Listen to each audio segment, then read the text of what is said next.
1962, comic book artist Jack Kirby, together with Stan Lee, created the now famous Incredible Hulk character.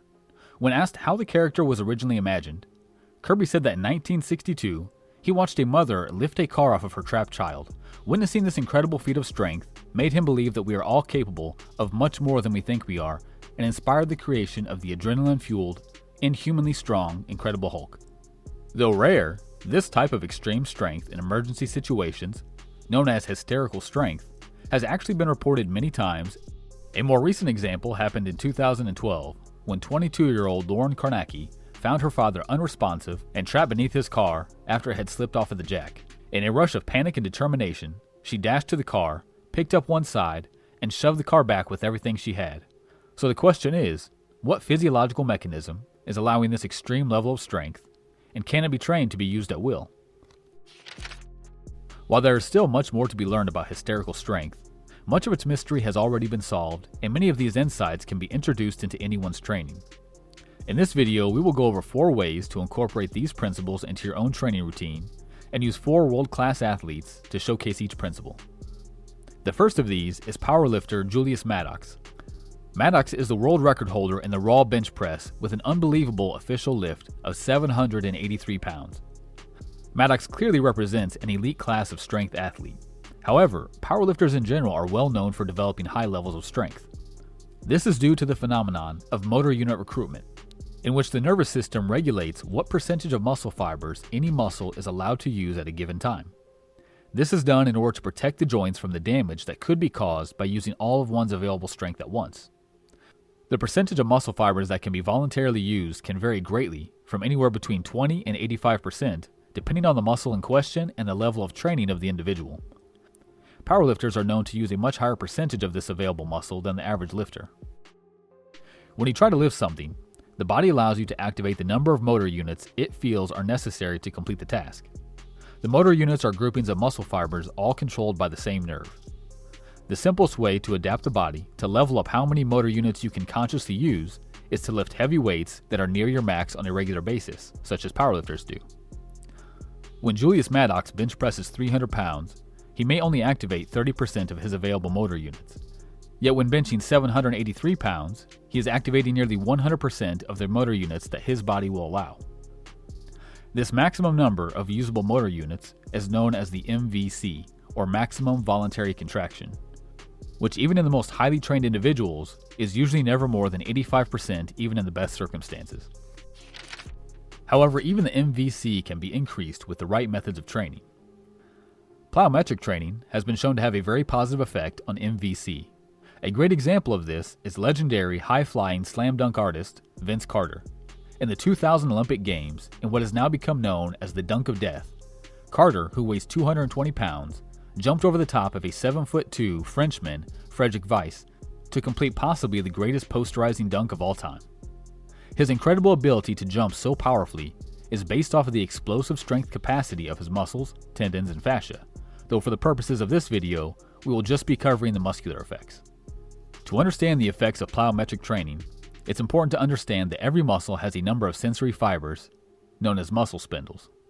These spindles are connected to the nervous system and tell the nervous system how much stretch is being forced onto a muscle, as well as how fast the stretch is happening.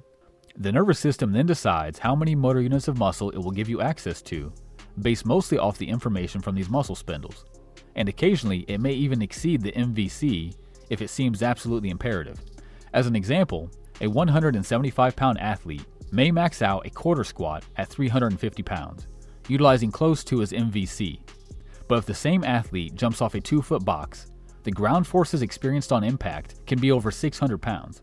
His body can handle this only because the muscle spindles sense the rapid stretch in the calves upon landing and immediately increase the amount of motor units available to the athlete for a split second, even if that amount is over the MVC, as there could be injury otherwise. If that same athlete immediately jumps back up within a split second, he will do so utilizing the extra motor units his body just made available for the landing.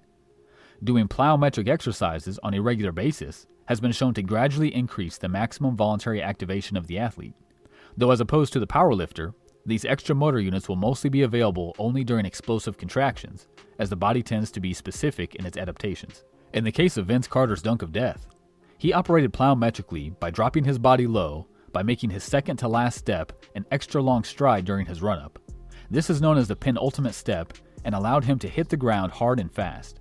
In fact, the ground forces measured from this type of jump are often 2 to 5 times the body weight of the jumper. An often underappreciated way to increase access to a higher percentage of muscle fibers is to use long, fatigue-inducing sets of strength training. An excellent example of this is undefeated Pahlwani wrestler and legendary strongman known as the Great Gamma. Celebrated for his incredible feats of strength, the Great Gamma's training surprisingly consisted largely of very high-volume calisthenic sets. For instance, he was known to do sets of Hindu squats consisting of hundreds of reps at a time, often racking up over 4,000 reps in a day. These long-duration bodyweight sets initially recruit a small amount of muscle fibers. However, after these initial fibers become exhausted and begin to shut down, new motor units are brought online to take their place. For most people, by the time they have reached 50 reps, nearly every available motor unit will have been activated and worked. This type of training will greatly increase the strength endurance of the muscles and, over time, will teach the body to use the greatest amount of motor units in the most efficient way. This is also one of the main reasons why so many people report surprising hypertrophy gains from high-volume calisthenics, as nearly every muscle fiber is being worked.